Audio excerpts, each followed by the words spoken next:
Bienvenue à Viva. On pourrait croire qu'aujourd'hui, quand on a du talent, toutes les portes s'ouvrent, que le temps des artistes maudits est à jamais révolu. La communication va plus vite que l'éclair et les chasseurs de talent ont à disposition tous les moyens pour repérer les nouveaux venus.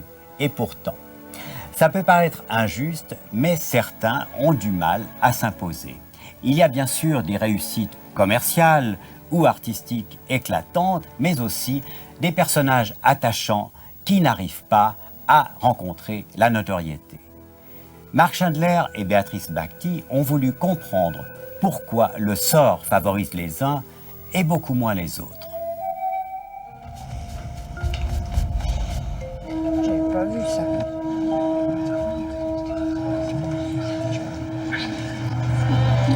Le succès, la gloire, parfois même la fortune, certains artistes les ont rencontrés. D'autres n'arrivent pas à trouver leur public. Il y a des faux, je comprends pas.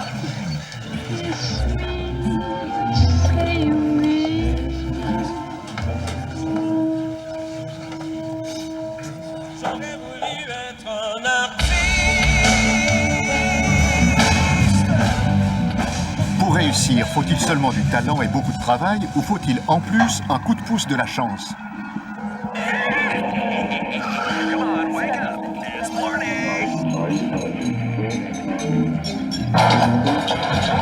La réussite viendrait-elle par hasard sans qu'on la recherche, ou bien serait-elle le fruit de l'habileté commerciale de l'artiste ?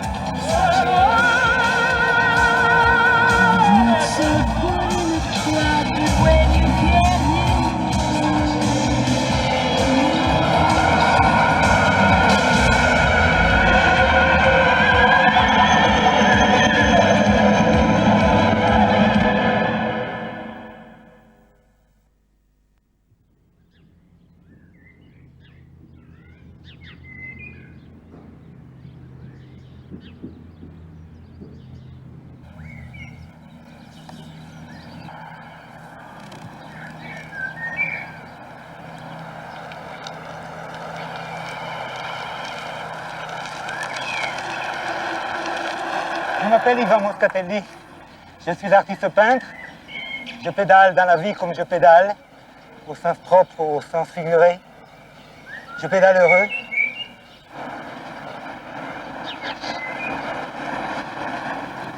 Je me suis retrouvé en Suisse comme laveur d'assiettes dans un hôtel, il fallait survivre par des circonstances qui seraient trop longues à vous raconter. Je n'ai jamais pu fréquenter l'école d'art et j'ai dû gagner ma vie très très tôt. Donc j'ai lavé des assiettes, j'ai lavé des verres dans une brasserie, j'ai porté le pain avec un vieux vélo militaire. Et puis j'ai commencé l'apprentissage de boulanger-pâtissier parce qu'il fallait avoir un métier. Quand j'avais 21 ans, je me souviens, j'ai eu ma première place de boulanger dans une usine de pain. Et là, je me suis dit, Yvan, t'as 21 ans, t'as une place fixe, t'as un salaire fixe, t'as un horaire fixe. Si tu quittes cette place avant tes 65 ans, t'es un imbécile. Après, j'ai maturé. Après, la vie nous change.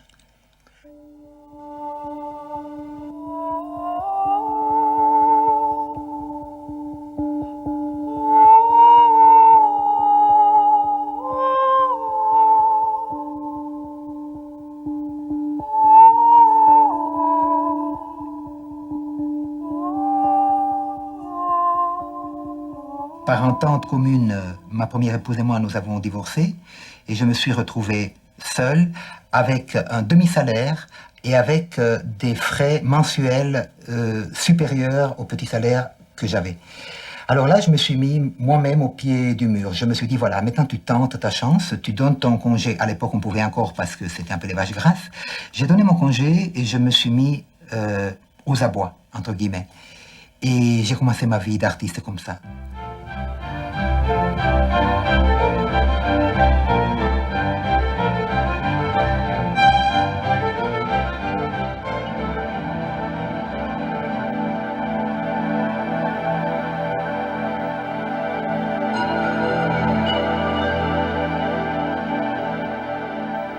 La réussite pour un artiste, ça commence souvent par une rencontre, par une amitié ou une complicité.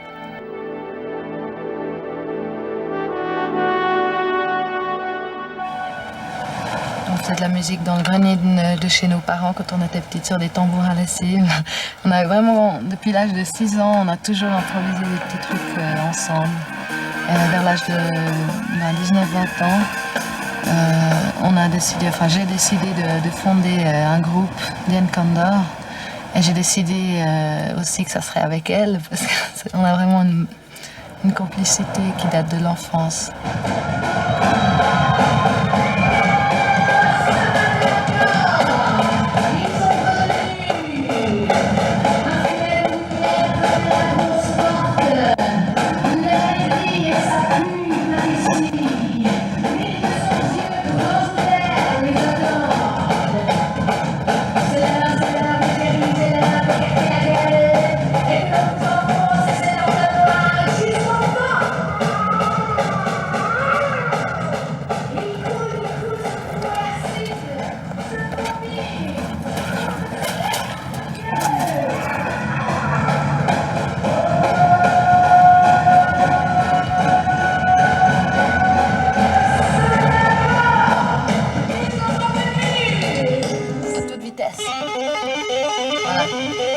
Ok, maintenant tu descends, tu te mets en fa dièse, puis tu fais si do. Les notes du bar restent identiques. Ouais, en tapis, c'est marrant. Ah ouais, c'est pas mal. Tu vois, ça sera les harmonies du bas, quoi. Puis moi, je peux chanter des trucs comme ça. Je peux chanter comme ça.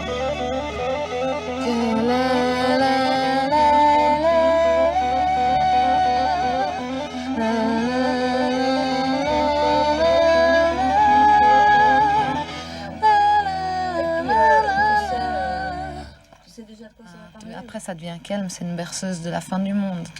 En fait, je suis toute seule avec mon bébé radioactivé dans les bras qui est en train de crever. C'est glauque. Ben ouais. J'ai décidé, enfin, j'ai voulu, je lui ai proposé de faire ce groupe, donc on s'est tout de suite bien entendu.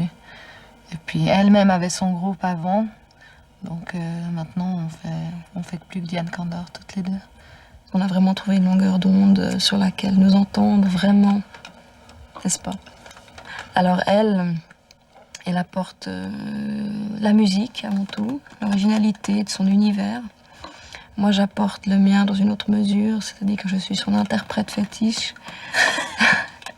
Et je suis l'esprit scénique du groupe.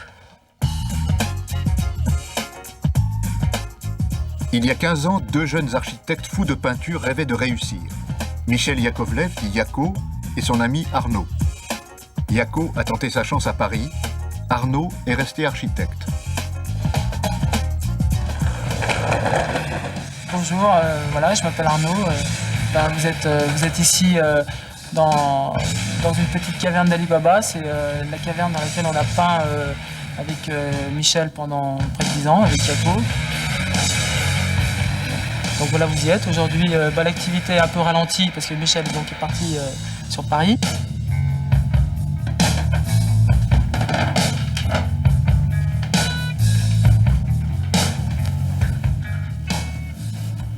J'ai 33 ans et je suis peintre et sculpteur et architecte de formation.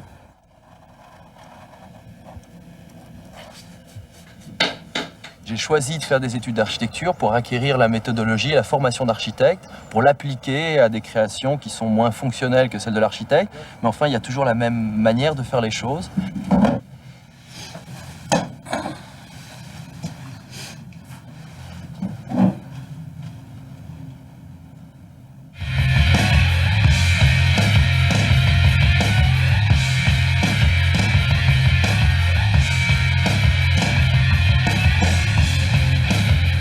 Alors ici, c'était une usine, c'était une usine à peinture ici, donc on travaillait à la chaîne, on faisait des tableaux à la chaîne toute la journée durant, donc sur plusieurs supports. Donc c'était une fabrication semi-industrielle, mais on travaillait les deux seuls avec la musique et puis avec nos pinceaux, nos bières et nos sandwichs.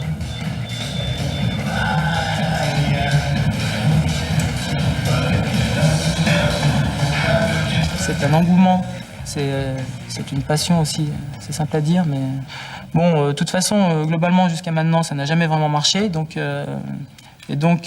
par cette raison-là, force est de s'entêter à continuer.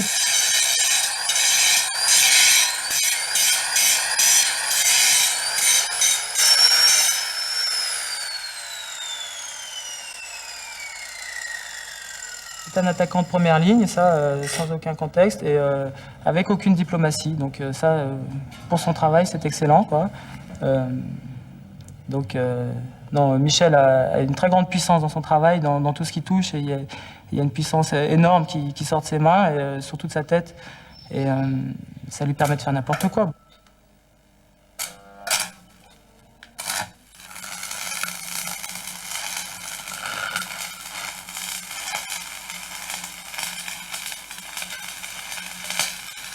C'est un sport, en fait. J'ai eu la tentation, quand j'étais gamin, de faire de la compétition de ski. À l'époque, je vivais à Genève, et j'aimais beaucoup ça. Et puis, je me suis réservé. En me disant, un jour, je ferai de la compétition, mais dans l'art. Et c'est une compétition de longue haleine, donc je le vis comme de la compétition aussi. Et c'est ça qui me relance complètement. Et il y a une partie, effectivement, quand un projet n'aboutit pas, il y a une partie d'échec, mais il y a tout le travail qui est valorisé quand même. Toute une invention, toutes les idées qu'on peut avoir, elles sont venues à ce moment-là, elles sont précieuses.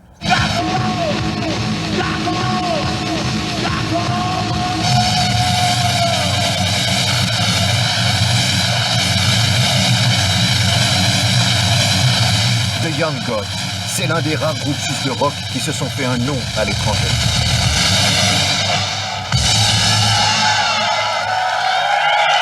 Bon, ça fait 10 ans, hein. Ça remonte à longtemps. Ça a commencé comme une idée musicale d'abord, c'est-à-dire que c'était deux personnes qui vivaient ensemble, Cesare et moi, dans le même appart. On se partageait ça à l'époque. Et ça a germé petit à petit. Lui était dans l'informatique, moi dans la musique. Et quand moi, je bricolais mes choses dans ma chambre, et lui dans la sienne. J'avais un petit sampler, lui il avait un petit Spectrum. Et petit à petit, on a commencé à ouvrir les portes. Hey, regarde ce que je fais, regarde ce que je fais. Ah ouais, toi aussi. Deux copains, ouais. Franz, c'est un vrai musicien dans le sens où il a été jusqu'à un diplôme de guitare. Donc il a quand même passé toutes les échelles pour arriver à une bonne compréhension de la musique. Et moi, je m'occupais principalement de tout ce qui était technologie. En gros, pour résumer, mettre en œuvre ses fantasmes avec de la technologie. Les rôles étaient vraiment très clairs au départ, en fait. C'est peut-être ce qui nous a permis de foncer chacun dans sa technique.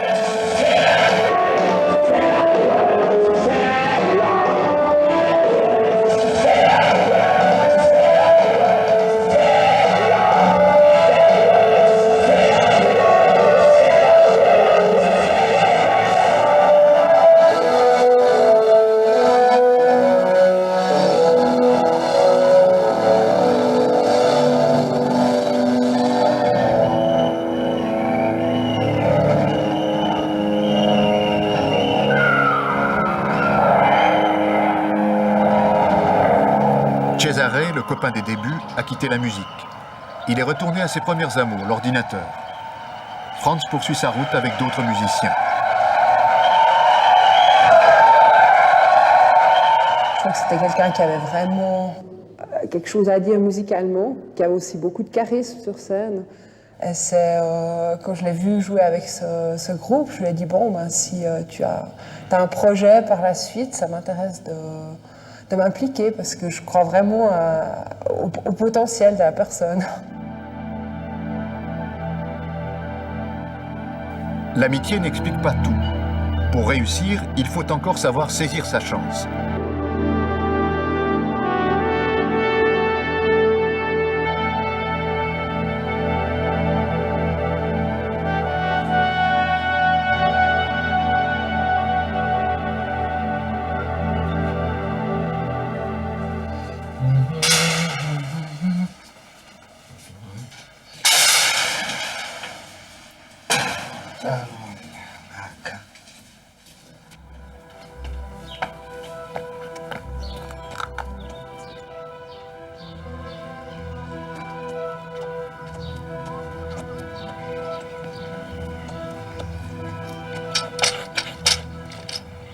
Depuis le début, on m'a pas assassiné, on n'a pas été dur avec moi. Donc, ça m'a plongé un peu dans cette optique où tout était beau, tout était facile, n'est-ce pas? Je continuais à peindre. On a accueilli mes premières expositions avec de bonnes critiques, avec faveur.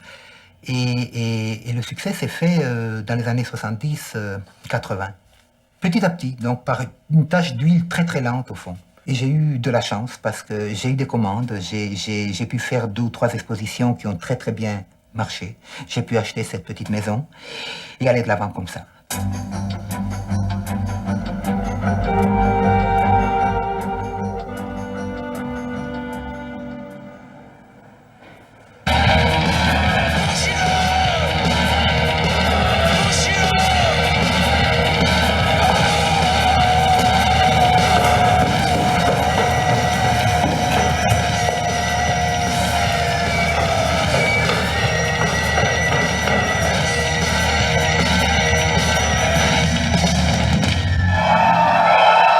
Intérêt en Suisse pour eux, ça c'est clair, puisque c'était quelque chose de tellement bizarre comme musique déjà. Et puis bon, nul n'est prophète dans son pays, là ça s'applique assez bien. Et il n'y avait pas d'intérêt pour le groupe, donc il a fallu prendre une décision de se dire, bon, ou bien on arrête, ou bien on reste là, puis disons, ça stagne, ou bien on fait le pas, et puis on essaie d'aller ailleurs. Un jour on s'est dit... on en a marre de vider la Dolce Vita. On part en Angleterre. Et pourquoi l'Angleterre? Parce que c'est quand même l'endroit, entre guillemets, où tout se passe, au niveau de l'industrie, au niveau des possibilités, de la presse, etc. Donc on avait moi j'avais un vieux VV bus de l'armée que j'avais acheté à Thun, à la vente aux enchères. Vu qu'on est 3 musiciens, c'était assez compact. On était toute l'équipe dans le VV bus, et puis on était parti pour... période indéterminée en Angleterre. On avait des copains qui vivaient dans des squats, comme ça, qui nous hébergeaient. Juste quand on est arrivé, on a eu un peu le coup de bol qu'on était choisi comme... enfin, les Young Gods étaient choisis comme groupe de disque de la semaine dans le Melody Maker, qui est un des hebdomadaires les plus importants pour la musique en Angleterre. On était quoi? Single of the week, le 45 tours de la semaine, avec Envoyé. Donc là, on était super contents. Le fait d'avoir un papier là-dessus. Ensuite, on a eu une première page du... Quand l'album est sorti, on a eu une première page. Album de l'année, je crois, dans le Melody Maker. Donc c'était quand même quelque chose... c'est une bonne surprise. C'est assez fou, quoi.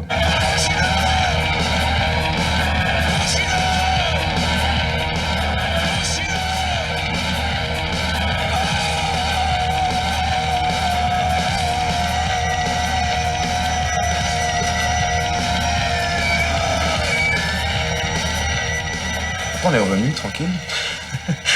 Voilà, c'est nous. Des stars? Disons, potentiellement, ouais. Mieux vaut star que jamais, non? Et on trouvait des concerts un peu à droite à gauche, comme ça, parce qu'il y avait cette presse, ça aidait dans les pressbooks, dans la présentation du groupe, et ça fait une boule de neige.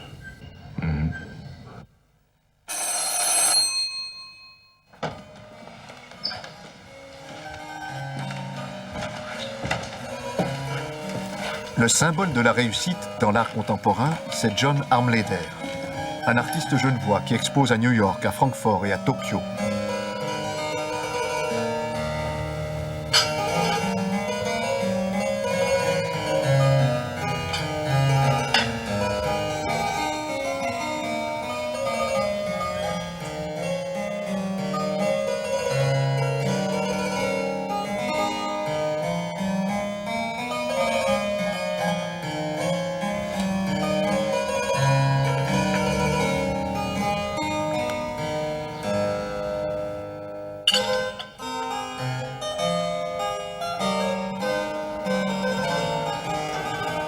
C'est certain qu'on m'a pris comme un artiste parmi d'autres à l'étranger, alors que pas à Genève, et qu'on s'est intéressé à mon travail plus qu'à mon personnage.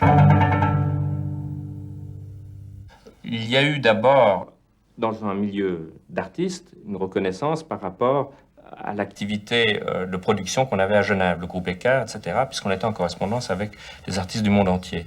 La deuxième étape, c'est certainement l'exposition personnelle que j'ai eue au musée de Bâle, le Kunstmuseum, en 1980, qui est un musée qui jouit d'un grand prestige. Et le simple fait d'avoir une exposition personnelle là-bas m'a mis dans une autre catégorie, d'une certaine manière. Et même à Genève. C'est-à-dire que, comme c'est un musée qui faisait à l'époque complexe par rapport à notre situation locale, on s'est dit, s'il expose là-bas, c'est qu'il existe vraiment en dehors de cette appréciation locale.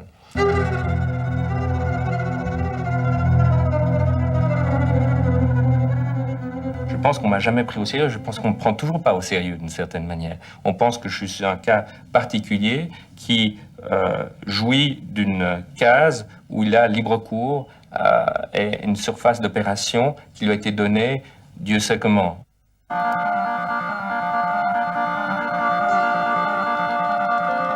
L'obsession du jaune. Depuis 30 ans, elle pousse Hans Rudolf Huber à créer. Ses œuvres sont exposées dans des musées, il a reçu des prix et des commandes officielles, mais il n'a jamais été reconnu par le public. La ville de Genève avait commandé à Huber cette œuvre pour décorer une place. Mais le public l'a rejetée et l'a baptisée la frite. Tout d'abord, c'est pas une frite, parce que, disons, la frite, c'est devenu la frite parce que les gens l'ont appelée la frite, je ne sais d'ailleurs pas qui. Mais à un moment donné, il y avait des indicateurs qui ont apparu dans la ville où c'était marqué, fléché en direction la frite.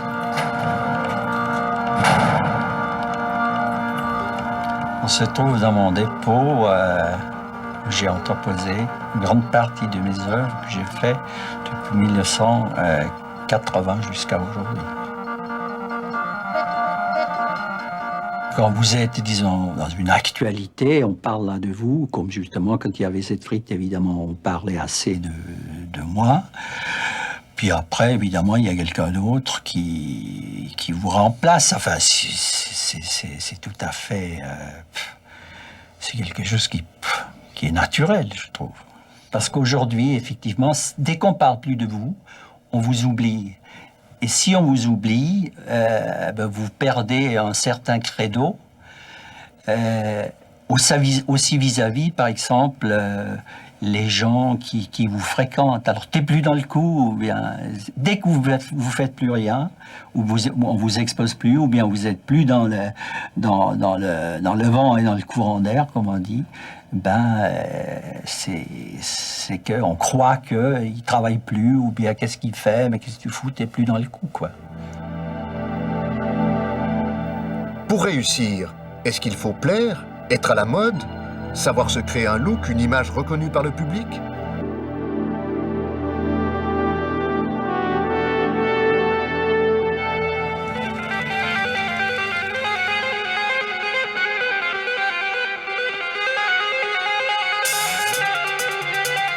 Diane Kandor a eu un coup de chance il y a 2 ans. Le groupe a été invité sur la grande scène du Paléo Festival de Nyon, comme des stars du rock. Rien que le fait de chanter devant 8000 personnes au Paléo, c'était assez différent comme rapport à gérer avec le public. Je me disais, tiens, celui-là là-bas, là, ce petit point est en train de me regarder, il m'entend très bien, parce que les colonnes sont très grosses, et je dois communiquer avec lui. Est-ce que vous voulez vraiment continuer?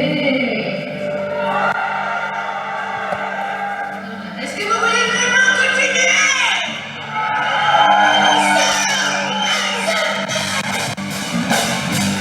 Comment faire pour que ça soit bien, alors que dans ce genre de cadre, il faut que les 5 premiers rangs chantent en même temps et connaissent les paroles par cœur pour que ça puisse vraiment donner une ambiance magique.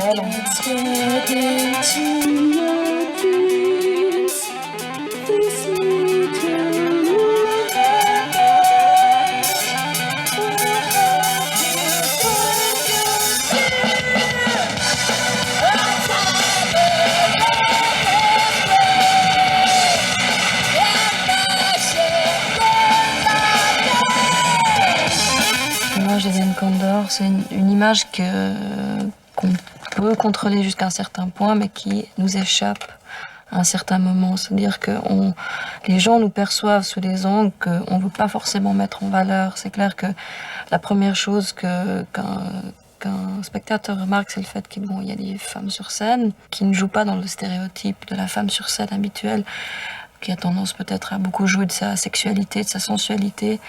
C'est pas exactement notre cas, ou bien c'est bien involontaire dans mon cas.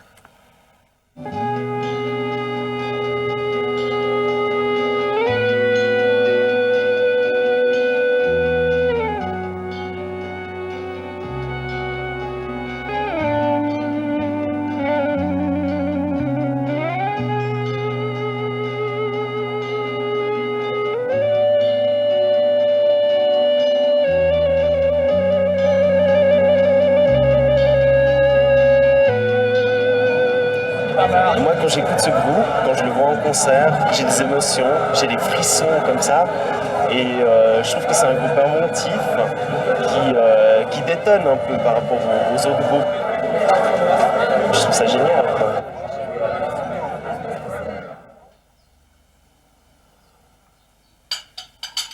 Je ne suis pas certain d'avoir une image de moi. J'en produis en principe beaucoup dans mon travail. Je cherche à avoir beaucoup de distance par rapport à moi-même et pas tellement pour me regarder. Donc j'ai l'image quand même de quelqu'un qui est extrêmement privilégié parce qu'il fait ce qu'il aime. Ah, ce qui m'intéresse chez John Arméder, c'est bien entendu le personnage extraordinaire qui est John Arméder et l'artiste vraiment de qualité étonnante qu'il est. Cette conjugaison du personnage et de l'artiste, pour moi, c'est une leçon de peinture et aussi une leçon de vie. C'est quelqu'un finalement, qu'on croit comme ça très léger, qui a une apparence un peu comme ça facile, et c'est finalement quelqu'un d'extrêmement conséquent, quelqu'un d'extrêmement sérieux. Il joue beaucoup là-dessus, mais je trouve que c'est quelqu'un qui fait un travail remarquable et qui analyse la situation de l'art internationalement avec, je dois dire, un sang-froid étonnant, et qui s'est positionné tout au long de son travail, qui a duré 30 ans, d'une manière remarquable. J'aime son look, si on peut appeler ça un look, et il vit son look parce que c'est lui et c'est pas du tout arbitraire et complètement façonné de toutes pièces. Il est comme ça, et en même temps, de temps en temps, dans ses silences et dans sa façon de s'exprimer avec beaucoup de parcimonie et d'une manière très calculée, ça nous fait réfléchir dans le sens que lui ne parle pas pour ne rien dire. Donc je pense que pour John, le fait de se promouvoir sur la scène artistique internationale fait partie effectivement de son œuvre. Je pense qu'il sera d'accord avec moi. Je le définirais comme un dandy. Un dandy ne sépare pas sa vie de son œuvre. Il la conjugue totalement.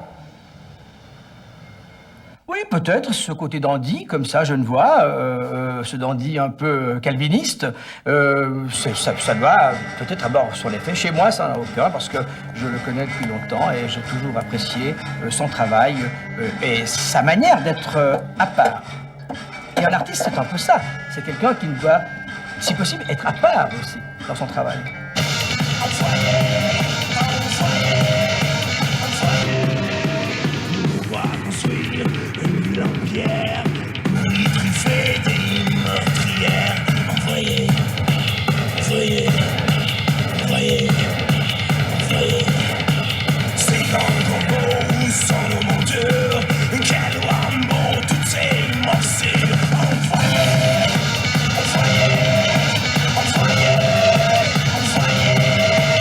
Sans ce clip, ils auraient fait la même carrière. Je pense simplement que ce clip a précipité un peu les choses pour eux, dans la mesure où des fois il a été montré avant que leur disque soit distribué.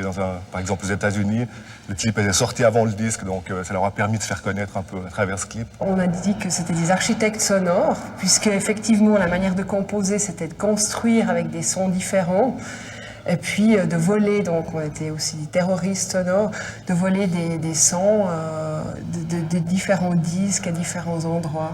Donc c'était un peu l'idée. Je pense que c'est important d'arriver à se définir soi-même avant qu'on nous colle une étiquette. Je pense que c'est mieux de faire la définition nous-mêmes. Mais si tu commences à calculer, à dire comment plaire à un public, tu te retrouves à faire des choses qui sont tellement moyennes, qui puissent plaire à tout le monde, que tu risques énormément de perdre ton caractère musical, je dirais. Donc.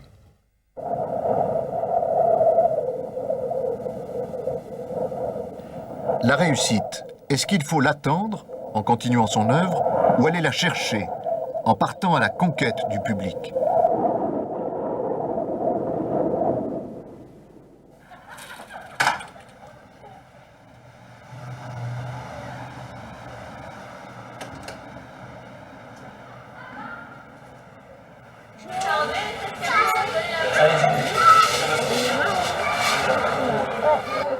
Les marrons? Oui, il y a du marron. Pourquoi? On touche avec les yeux. Et même du doigt. Touche avec les doigts. Ouais, oui. Et on fait. Et là, il y a un œil. C'est lui qui a les passes, il est rigolo. Ouais, c'est lui qui a encore. Celui-là. Bon les enfants, ça y est, la visite est terminée. Bon, alors vous allez tous venir vers moi. Vous allez tous vous asseoir là, en face du tableau qui est ici, ok? Asseyez-vous tous là. La partie la plus difficile de ma formation d'artiste débutant encore, c'est de prendre le courage à 2 mains pour frapper aux portes, mettre le pied si elles se refermaient et défendre mes projets, mes idées. Mais c'est une nécessité vitale pour aboutir à des projets importants. Encore que le métier d'artiste est un métier de liberté absolue. C'est-à-dire que dans l'indifférence générale, on peut produire une œuvre. Mais pour réaliser les choses de plus grande ampleur, il faut à ce moment-là avoir les soutiens des décideurs et d'avoir des financements pour mener à bien ces projets-là. Et pour ce faire, il faut les convaincre. Alors,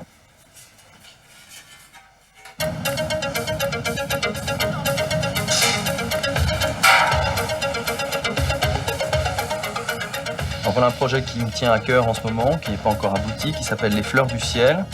Des fleurs monumentales qui atteindraient jusqu'à 25 mètres de haut, situées au bord de l'autoroute, la future autoroute A86 qui contourne Paris.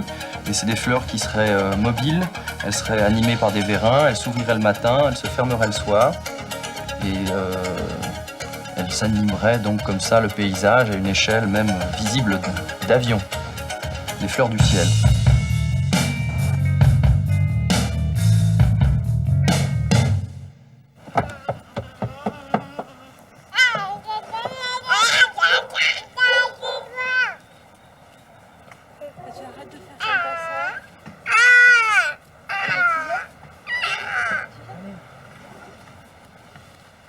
Derrière l'ambition de Yako, il y a sa femme, Ariane. Ils gèrent ensemble la société Yako. On s'adresse aux sociétés, aux collectivités, au marché des galeristes, au privé. Donc les clients sont très différents et là encore, c'est développer une ligne Yako sur différents supports. En fait, j'aurais envie de créer une partie, un petit morceau de terre qui ressemble à mes tableaux. Alors quand je fais des assiettes, quand je fais des vêtements, quand je fais des décors en extérieur, c'est simplement une projection de mon univers que j'ai envie de créer en vraie grandeur et que les gens rentrent dans bienvenue chez Yako, quoi, rentrent dans mon environnement.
Un artiste est un individu de communication entre son œuvre et le public.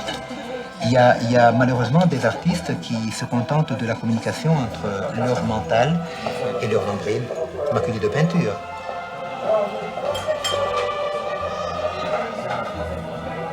Imaginez-vous la fin d'un chantier dans une réalisation comme celle-ci. Il y a 1000 corps de métier qui se côtoient, qui se piétinent dessus. Et tout à coup, ces professionnels qui sont habitués de travailler d'après des plans très précis voient un type qui arrive ici avec une blouse de peintre et puis qui commence à faire des taches sur un mur. Je ne vous dis pas les colibets. Bien entendu qu'il fallait faire preuve aussi de contrôle de soi-même parce que, vous savez, le gars qui passe par là et qui me dit « mais wow, des tâches, oui, mais mon fils il pourrait faire la même chose » ou alors le gars qui m'appelle des pilotes au bout de la salle « Hé Michel-Ange, ça va ?» Alors bon, ça finit fatalement un beau jour par un rapport de force pour mettre les choses en place, n'est-ce pas, mettre un peu les pions sur l'échiquier et jusqu'au jour où j'ai dû dire à quelqu'un tu t'approches encore de 2 mètres et puis je te fous mon poing sur la gueule. À partir de là, il y avait du respect. À la fin du chantier, on allait boire des bières ensemble.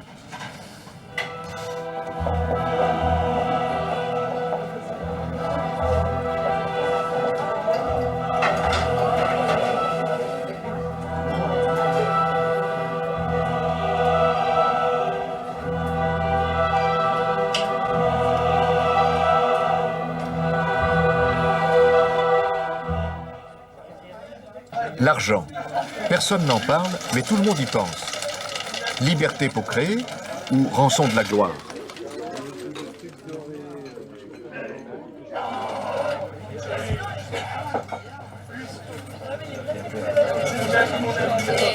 L'important, c'est d'avoir une démarche artistique, une identité, et que ça se vende. Je veux que ce soit commercial. Je veux que les gens apprécient ça et s'ouvrent à ça. Commercial, dans le sens péjoratif, c'est quand les gens, à la base, ils pensent commercial quand ils sont en train de créer. Ça enlève toute création, ça fait uniquement... L'effet produit, c'est que les gens se calquent sur des critères et tirent les ficelles du tiroir caisse plutôt que de tirer les ficelles de leur imagination. Pour nous, le succès nous enlèvera toutes les barrières qui restent encore. Et jamais, je crois qu'il faut avoir entendu notre musique, jamais on fera de la musique commerciale. On pensera à commercial. Non, on veut que ça soit commercial, mais on ne va pas le penser commercial.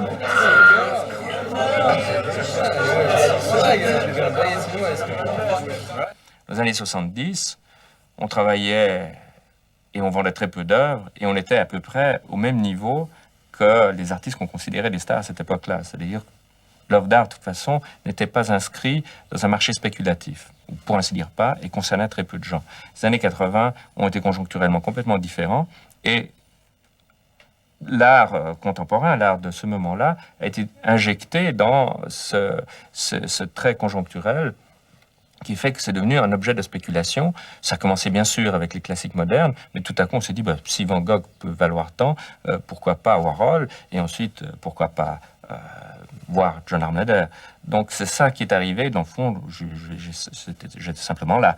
J'y suis pour rien, ni la qualité de mon travail, simplement le fait d'avoir été actif au bon endroit, au bon moment, par rapport au marché.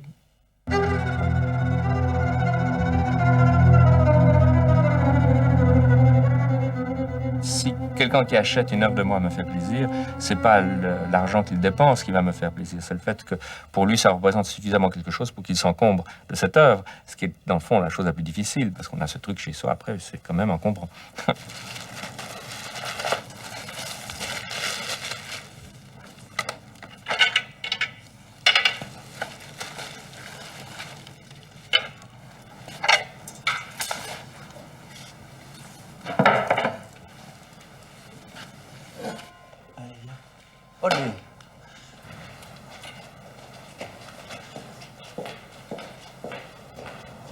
Je dois travailler à peu près 50 heures par semaine, 50-60 heures par semaine. Je suis tout le temps, comme disent les architectes, charrette. Et pour ce travail-là, une fois que je paye mes impôts et je paye les charges de mon entreprise, il me reste à peu près, en France, ce qu'on appelle le RMI. C'est-à-dire 2500-3000 francs par mois. 750 francs suisses par mois pour vivre. Évidemment, le travail de Jaco ne suffit pas. Quelque part, on peut dire que je suis le sponsor de Michel. En fait, moi, je suis travailleur indépendant, ce qui me permet d'avoir différentes activités par ailleurs que la société Jaco. Qu'est-ce que vous faites ? Je vends du rhum, je suis commercial dans une société d'études marketing, je suis élue aussi dans ma ville. Donc différentes choses qui permettent de gagner un peu d'argent et qui permettent donc de mettre de l'eau au moulin en attendant que que Jaco démarre. Moi, j'ai eu cette grosse question d'arrêter à un moment donné la peinture, parce que bon, j'étais aussi dans l'urgence de vivre matériellement. Passer toutes les expositions qu'on a pu faire ensemble, ou bien content de... le jour du vernissage, pendant 1 heure, on débouche les bouteilles de vin blanc, les gens sont là, sont contents, ils font le tour de la galerie, ils trouvent ça super, parce que de toute façon, ça mange pas de pain, ce qu'on fait. C'est pas méchant, c'est pas violent, en plus ça décore les murs, donc tout va bien, et les gens sont de bonne humeur dans tous les vernissages qu'on a fait, donc ça c'est formidable. Et généralement, le lendemain, on remballe, on replie, et on se retrouve dans son atelier, et on se dit qu'est-ce qu'on fait. Moi, ça m'est arrivé personnellement, très, très fort, d'ailleurs de façon très pointue, à se poser des questions sur soi-même, sur qu'est-ce qu'on va faire au-delà, est-ce qu'on continue, mais pourquoi, personne ne nous suit et ça n'a plus d'intérêt. C'est peut-être on est à 2 doigts de la porte de la folie, ou alors on va encore plus loin, on est assez fort, on surmonte cette porte de la folie, c'est-à-dire on traverse cet univers qui peut nous faire perdre la raison, en étant suffisamment fort pour voir encore un au-delà, auquel cas on sera épargné de ça. Michel, lui, il a fait le choix, il est passé au droit, il va beaucoup plus loin, mais il a cette force pour continuer. Et demain, qu'est-ce qui va se passer? C'est plutôt ça qui est dur. Et parfois on a l'impression même de vieillir un peu avant l'âge, parce qu'on n'a pas une situation bien confortable où on peut faire des projets. Justement, et dans 10 ans, qu'est-ce qu'on fera? Mais quelque part, c'est aussi une aventure, parce que dans 10 ans, c'est absolument pas ce qu'on fera. Et ça permet justement d'avoir beaucoup d'énergie et de ne pas s'endormir.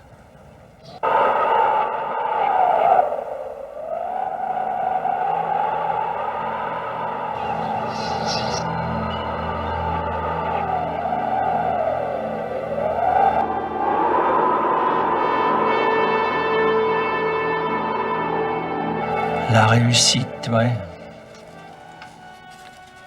Je crois qu'on peut pas réussir. Je crois pas qu'on peut réussir parce que c'est une espèce de...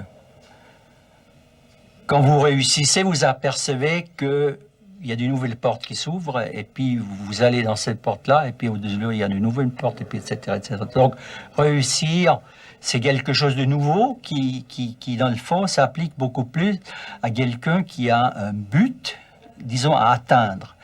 Mais je crois, enfin, je peux toujours dire que moi, parce que pour un autre artiste, c'est complètement différent, ça peut être complètement différent. Pour moi, c'est pas le cas. C'est plutôt au niveau de quelque chose qui vous travaille, et puis vous cherchez de vous approcher de ça. Vous cherchez de vous approcher, et puis évidemment, vous approchez, et puis ça vous ouvre toujours des nouvelles portes et des nouvelles questions. Et puis donc finalement, réussir, c'est même pas le problème.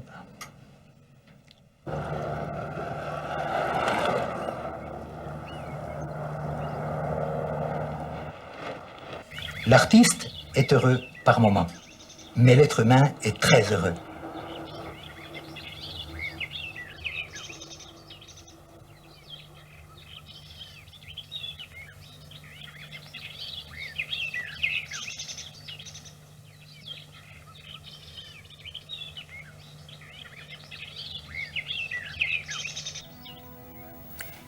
Voilà, c'était la galère ou la gloire ou les incertitudes du hasard.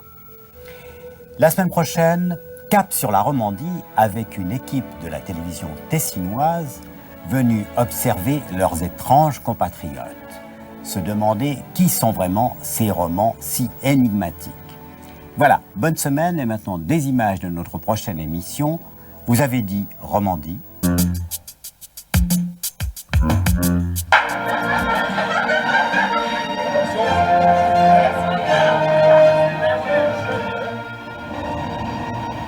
Le roman est un être qui a encore des barrières psychologiques qui l'empêchent de s'éclater vraiment. C'est un latin qui a oublié sa latinité en quelque sorte.